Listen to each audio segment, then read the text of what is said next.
About to jump into point number 1 here as Infamous starting from the blue side, Fit from the red side. Infamous taking a big bite with Sam Soberg up the middle again. Might as well, again, just let him start there. He's there every single point almost. Scott Stewart going to get into the snake and crawl immediately into snake 3, so a little aggression to start things out for Fit. Both teams in the snake 3s, Matty. Yeah. Stewart missed his first shot on Silberg. Silberg picked it up. Infamous bounced Jonathan Chavez off the break. In the humidity, we will see that out here. But both teams 5 alive and in the snake Rito. Sam Sidler totally focusing on trying to keep Scott Stewart from getting across into that wedge. Scott ripping a lane there, the back center. Callie Rudolph.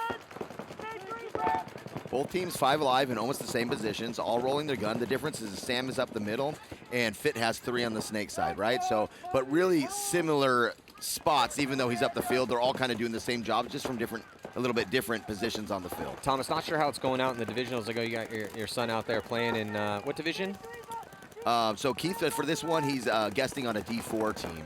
He's been playing D3 all year, but the D3 team he's been playing with wasn't traveling with us. So yeah, but here in the pro division, we've seen some really long, low-scoring games and long points because the teams get into these positions and then get in this tactical back and forth, sideline to sideline battle and zone control.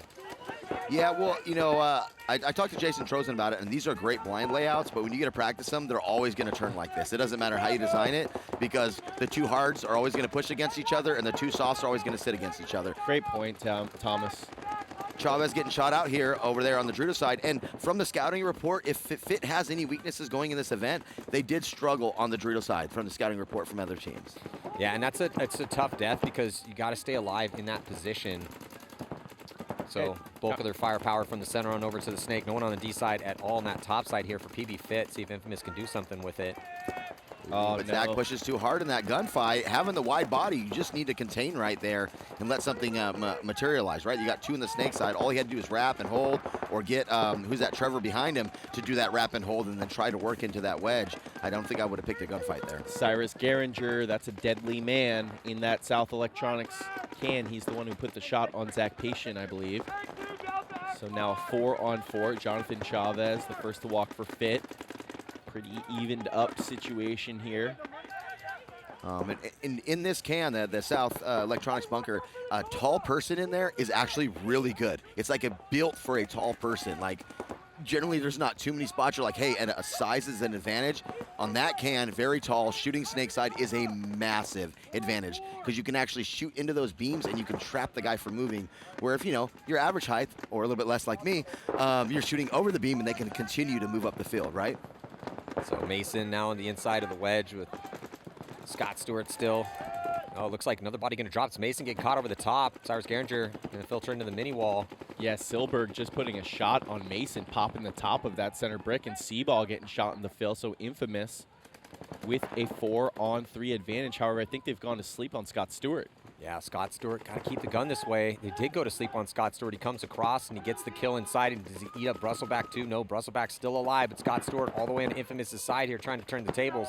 Here in this point, it's Stewart going to work. Yeah, Scott Stewart, the MVP at the last event. Now It's it's going to be a race. Oh, got to protect the buzzer as Scott Stewart's going to get in there and hit the buzzer. Wow. Infamous still had a body left alive. I think that was Reeser, but he paused and Stewart. Well, and Trevor saw it. He saw the game was losing, so he did the same thing, punched through. He got his kill, but slowed down to check it, and Scott was closer, right? PB Fit, feeling the momentum off that beautiful Scott Stewart move. Jumping into point number 2. Infamous got to tighten it up. Silver going to go right to his spot. Just continuing the onslaught up the middle for Sam Soberg. Cyrus Geringer going to dive into the mini wall, makes it clean. He played the dead zone for a solid 6 seconds there, Matty. Cyrus so comfortable surfing the dead zone there for a significant period and then going forward into that wedge. Nicely done. Yeah, Ryan Hall also pretty much did the same thing. Hasn't got to the wedge yet, still at the mini wall. As PB Fit doubling up with Stewart and Mason at the South Electronics can. Going to get Stewart across into Snake 1. Still 5 alive for both squads. Very solid game plan here by Fit. Don't risk anything. Basically have 4 guns up off the break. Make sure you cover your zones before you move out of your next bunker. All zones are covered. Just good, methodical, clockwork team paintball going on you know, Infamous still in this and a lot of good bunkers. They filled out to that Dorito corner. But I really just like the way that Fit did that right there. It was very, very methodical. Oh, Rob Velez catching a minor penalty in the back center. I'm not sure who shot him. However, Scott Stewart also taking the walk. So 4-on-3 advantage Fit as the dust settles here. Fit still with Cyrus in a decent position up on the snake side at that wedge. And Sam Silberg up the middle still for Infamous. And Cyrus going to jump over. Did he get him? Referee getting on the ground to check out Cyrus Geringer, who's staying low while getting checked. And he's going to be coming off as well, too. No penalty assessed. But they do shoot Jonah Jamrose. So it's a 2-on-3 situation in favor of PB Fit. Those 3 bodies still tucked in the pocket in the backfield. But they do have a lead to protect, so no big deal there. Sam Silberg willing and dealing up there, right? He loses his back guy and his Dorito, shoots Scott out of the snake, then shoots Cyrus going up to the snake 2 or 3, whatever you guys are calling that over there. Sam is trying to carry the load right now. Oh, and he gets him on his pack. So Sam has a 3-pack. Sam has a 4-pack, Maddie. Yeah, this is going on Sam the is list. Oh, woo! Sam almost got himself a 5-pack there. He bounced Chavez in that.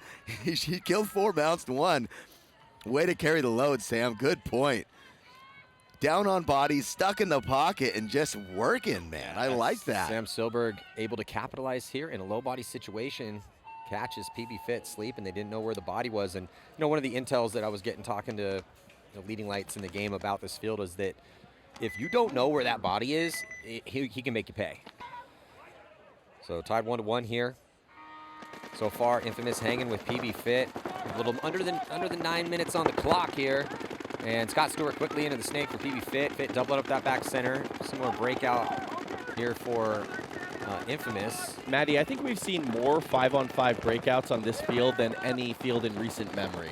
Very few bodies dying off the break. When they do, it tends to be the short bunkers or out of the middle, but so many 5-on-5 breakouts. That's partly why it's playing at the pace it is, I believe. Yeah.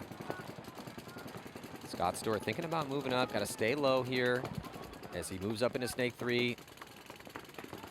Infamous launches Reeser out of that doubled up back center to get to the mini walls, and he's alive. Still 5-on-5. A little bit better field position here for Fit. So Silberg is thinking about making his move up into his 50-yard line brick, 40-yard line brick. I think Seaball might have gone shot in the back center, saw something spray. He checks his feed neck. He's good. Brusselbeck looks like he's having difficulty with his gun, or at least catching a ton of pressure. Paintball Fit, gun dominant as ever. Silberg, though, in the middle, making it difficult for Stewart to come forward.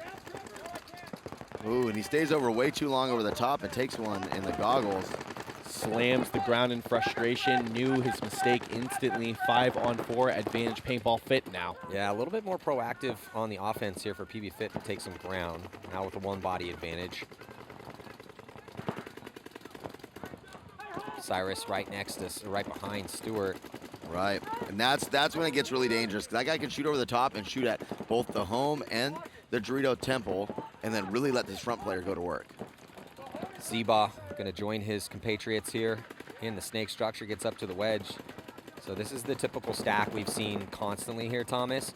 With the 1 body that has to stay alive on that side, it's Chavez is going to be taking the walk. That forces a little retreat here from Zeba. He's going to think about getting to that back center to spread the field out over there. Right, 4-on-4 now.